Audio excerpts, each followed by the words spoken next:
तो जय हिंद दोस्तों, आज है 10 जुलाई 2024 और रिकॉर्ड मशीन खेसारी लाल यादव जी का एक नए गाने का पोस्टर आ चुका है।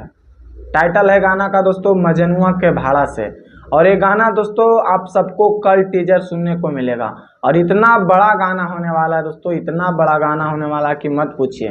क्योंकि खेसारी लाल यादव जी का दोस्तों अभी सावन आया भी नहीं और पहले ही दोस्तों पोस्टर आ चुका है। समझ जाइए दोस्तों, खेसारी लाल यादव जी का जब भी गाना आता था दोस्तों तो सावन लगभग 2-4 दिन बीत जाता था तब।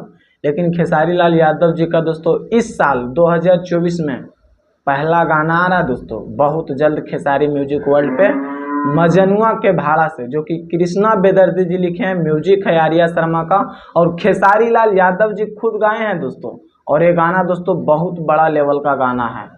बस आप लोग से रिक्वेस्ट है, समय का इंतजार कीजिए और कल या परसों आप सबको टीजर देखने को मिलेगा। और जो चैनल को सब्सक्राइब नहीं किए तो प्लीज़ सब्सक्राइब कर लीजिए, वीडियो को लाइक कीजिए, ज़्यादा से ज़्यादा शेयर कीजिए। बाकी फिर मिलते हैं अगले वीडियो में। जय हिंद।